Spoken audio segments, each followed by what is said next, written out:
It's like a weekly surge of power. Hey guys, have you ever wanted to boil a frog? Did you ever hear about boiling a frog? Did you know that you can actually boil a frog to death? Stupid things. I mean, seriously, this is what you need to do. Now, I'm going to show you what to do. Now, I'm not actually going to boil a frog because that would be a little bit insane in my insanity level. So anyway, first of all, you get a pot like this, and you put water in it. Just like fill it up halfway, and then you put it on a burner. You go out to your pond, and you get a frog. And then you put the frog in here, and then you just turn on the heat, put it on probably 2 or so. I don't know how your oven works and everything, but the point is that just have it really, really, really low, so that when the heat of the water rises, then the frog doesn't really notice it because it's so slowly, and before he knows it, it's going to be so hot that he's just going to die and just be dead. Die. Does that make sense? He's going to die just and then be dead. Anyway, when you turn it up, you got to have it real low. So that's the key. So that the temperature only rises like 0.5 degrees or 0.05 degrees at a minute or something. I don't know I'm not sure exactly what the right temperature is, but you probably have to work on it a little bit. But just if you get it slow enough, the frog won't actually notice it. It will get so hot, it'll get so hot so slowly that he'll just get used to the temperature as it gets hotter and hotter, and suddenly it's going to be hot enough that he's going to be unconscious, and then he's going to boil to death. It's crazy how that works, because we actually kind of, if I think about it, it's kind of funny. Like, seriously, it won't even struggle because he won't even notice it. But isn't it just kind of stupid? Stupid frog? I mean, seriously, wouldn't you notice the temperature getting a little bit hotter? Come on, see the light. Seriously? Tell you what. So anyway, here's the thing. Here's the point I'm trying to make. As Christians, we are really, really good at letting little bits of sin come into our lives really slowly over a period of time. And we change our beliefs. Our beliefs change, and who we are, what we really stand for, changes over time. It goes from good to bad. And it happens all the time because people let because the devil is really, really good at just slowly pushing sin into our lives. Just like, I'll plant a little bit something there, I'll put something there, and just to the point where you don't realize it. You get used to it, and you don't do something about it, and then suddenly you're up the creek without a paddle, and you die in your own sins. So, here's the big thing. I got a story for you that I want to tell you. Actually, I got two examples I want to share with you. First of all is an example of the church. See, a lot of churches, when they first become a church, they have all these standards and these principles that they go by and that they stay by for a while. And then over time, these principles change as different things come into the congregation. Like, I don't know what standard, I'm trying to think, like maybe even something like divorce or something like that. Because God's law, God's perfect law, He didn't want anybody to have a divorce. But the church is letting that into their system, and it's kind of ruined. They're losing the sight of their, again, if you watch any of my other videos, their first love, they're losing the sight of their first love, like the letters to the churches, and that's not good. You got to get back to that. You can't let the little things of sin, that no matter how slowly that sin comes, that you can't let that get into your life and just infect you just slowly at a time, and before you know it, you're going to change into something that you don't want to be. Another good example I want to give you, happens all the time. This has happened, this will happen, and it's probably happening right now. And this is kind of this is a really big deal, and I just want to warn you, if you're under 13 or something, maybe you don't want to listen to the rest of this. Just saying.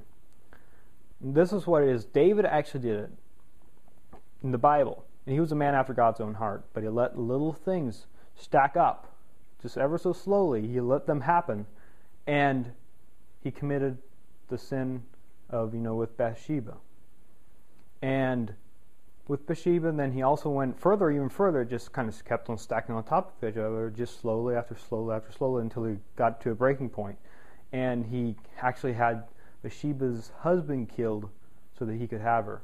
Just needed to have her, And that's what happens today. And I want to share with you a story, kind of a story, in the story format. And this is usually what happens. See, a guy in his teenage years, he will go to, let's say he sees an advertisement on TV or something. He sees a magazine that his mom gets or something about maybe Victoria's Secrets. And it has a lot of very scantily clad women, and it's not a good thing. Selling sex is just wrong. But anyway, he sees that, and inside him, he knows it's wrong. But he kind of likes it, just a little bit. He's like, oh, it's all right if I look at these magazines or something. And then he allows that for a little bit. Then soon he's going online, and he's looking at pictures that he shouldn't look at online. And those pictures, again, he knows it's wrong inside. He knows it's wrong, and he doesn't want it to happen. He feels a little bit guilty when he does, but after a while, it just seems, well, can't be that bad. I mean, seriously, God created the women. I mean, shouldn't we just look at them? I don't know what he believes in, but he makes himself believe in something that isn't right. His belief gets disturbed. It gets disordered. And so, anyway, he goes on and he ends up maybe watching a couple of videos.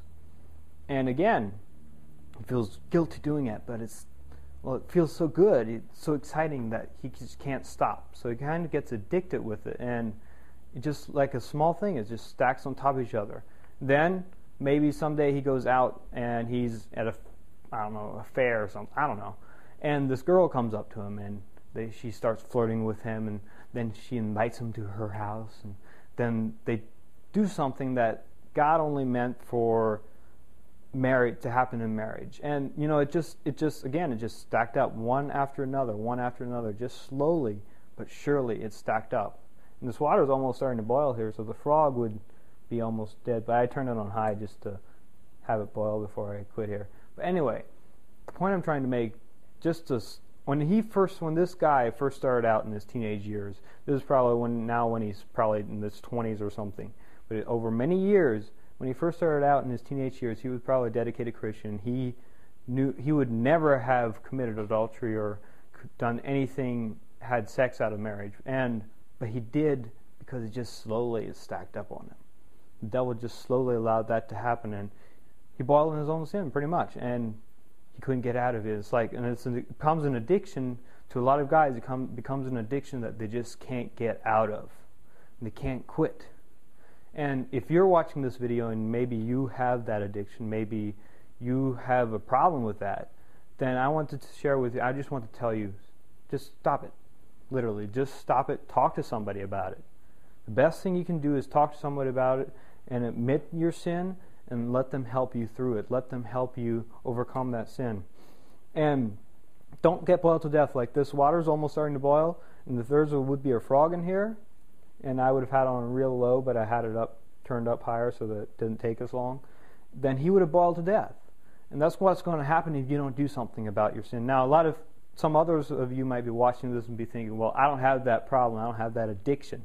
Well, it doesn't need to be that problem. There's many other sins in life that happens, just slowly stacks up on each other.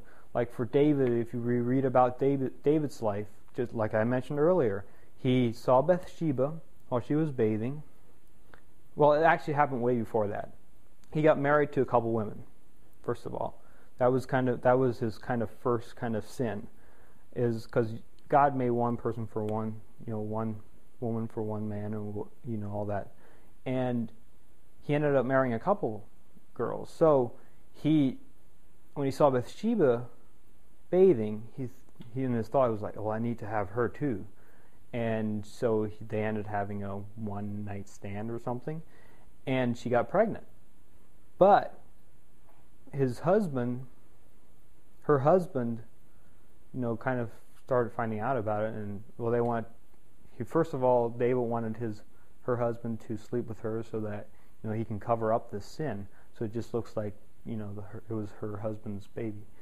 But it all ended up that he wanted Bathsheba, and he had her husband killed so that he could have her. And it was just one sin stacked upon each other. It's one small one, bigger one, and just a full out thing where he was actually committing murder. So it's pretty crazy how sin stacks up. I just want you to look into your life and see if there's any sin that you're just letting happen that you're not doing anything about. And find that sin and do something about it. Get rid of it. Talk to somebody about it and work through it. Repent from it and turn from it. And there's probably a lot of other examples that you can give, like lying, for example. One small lie will lead to a lot bigger lies or something like that. It's one small thing after another, and just Satan likes when we just the small thing. Oh, well, this doesn't matter much. Oh, then we get to the next step. This doesn't matter much. But then we boil in our own sins. This water, again, it's almost boiling. There's like bubbles coming up, and a little bit here it will be boiling. But anyway, if you know someone that maybe you have friends that might be going through something that I've been talking about in here, about as far as like maybe even the sexual sin I was talking about that I mentioned as a story, and you want them to see this video, then make sure that you share it with them. Make sure that you share it with all your friends. And again, if you comment below, all your friends on Facebook will probably see this. So again, that's why I recommend commenting below and letting me know what you think about this episode, or if there's something that you're struggling with. Maybe there's a certain sin that you thought about that some people might have, or maybe that you have, that you didn't really think about, that you were allowing slowly to happen. Just put it down in the comment section below and share it with your friends, and we'll go on from there. Okay, so the WizLife goal for today is the 6th goal, because this is the 6th video, and that is don't let sin sneak up on you. And the verse that goes along with that is Romans 13:14, which is put on the Lord Jesus Christ and make no provision for the flesh. And the flesh, provision for the flesh, that's sin. That's going against God. And don't let that happen. Instead, listen to the commandments that God gave you. Okay, it's that time. The biblical joke of the week is just coming up. Okay, today's biblical joke, I found it on a Facebook page. There's a kind of a quote that I found on a Facebook page called, "I'm proud to be a Christian." Think about this. If there were no God, there would be no atheists. Okay, so I really, really need you to submit your own biblical joke, because I had to find this by myself. So if you would like to submit your own biblical joke, maybe you have a little quote or something that's kind of funny, or whatever it is, just what you need to do is you need to respond to this video on YouTube as a video response, or if you want me to say it for you, just contact me on WizLife.com and tell me the joke, and I will say it for you. This has been the WizLife Show. I want to thank you for watching, and we will see you next week. My name is Justin Miller, and I'm out.